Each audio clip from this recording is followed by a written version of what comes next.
New Orleans, and Griffin absent from the team for the last month after dealing with mental health-related issues. So let's get this over to Eagan, Minnesota. Tom Pelissero with more on Griffin and then some. The Vikings removed Everson Griffin from the injury report on Friday, an indication their star defensive end will return to action Sunday night against the Saints. Griffin rejoined the team this week after spending roughly a month addressing what I've reported is a mental health-related issue, and in Griffin's words, trying to find balance in his life. On the field, safety Harrison Smith told me he's still Everson.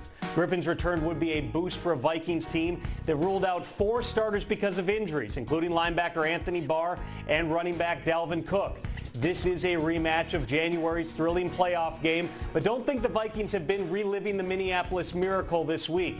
Smith told me they have not seen Stephon Diggs' improbable touchdown in a team meeting since an offseason discussion about end-of-game situations, and Diggs did not address the media this week.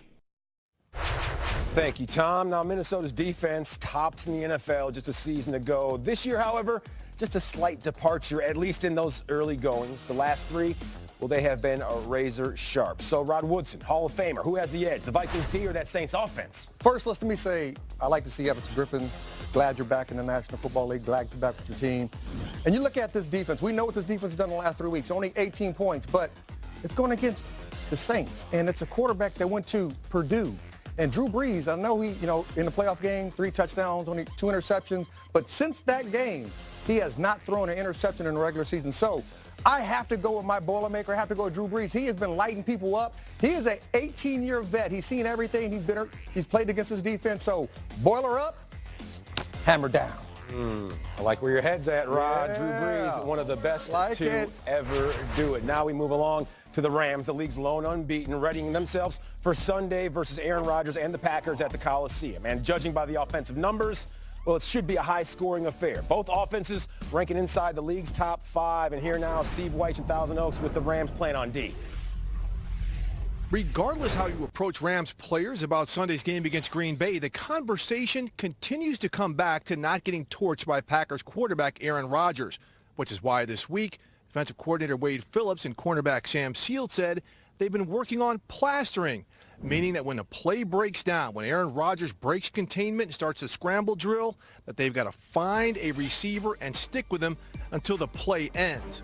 As for maintaining their focus to keep their unbeaten streak alive, Rams wide receiver Brandon Cooks said that part's easy. I think at the end of the day, when you take 1 week at a time, you truly buy into that, is when you get special things. And it's when you start to look into the future where, good things happen from that. So just taking 1 week at a time, taking every day on what it is, and just going out there, focus on a task at hand and let everything else take care of itself. To emphasize that point, left guard Roger Saffold said, "There is no self-righteousness among us.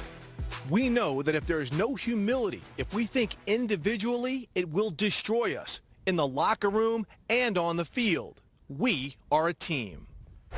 Steve Weiss, thank you very much. Now let's have a look at Aaron versus top 3 scoring offense, and it's not very Rodgers-esque. 0-4 when it's a track meet, so hopefully Green Bay, they brought their running shoes. So MJD, how can the Packers keep up with this Rams offense? Cole Wright, they have to run the ball. I know you have arguably the greatest quarterback of all time behind center, but you have to lean on Aaron Jones in that running game. If you're able to run the ball against the Rams, keep that vicious pass rush from Aaron Donald, Michael Brockers, and Ndamukong Suh on the sideline, or even stopping and getting off blockers, you have a chance. If you don't, the Rams have put together one of the greatest defensive line fronts in history.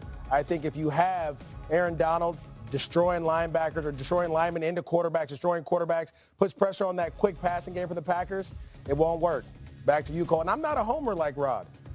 Oh. I gave you a reason for the Packers to win. Sounds like a lot of hateration in this dancery. No hate at all. No hate at all. Thank you very much, as always. Let's take a trip to the infirmary, if you don't mind. A few headed into the weekend, bumped and bruised. Leonard Fournette, A.J. Boye out with that calf. Dalvin Cook and Vontaze Burfict also out. Khalil Mack, you know what they say. Good pass rushers, they're hard to find, man. He's questionable with that pesky ankle.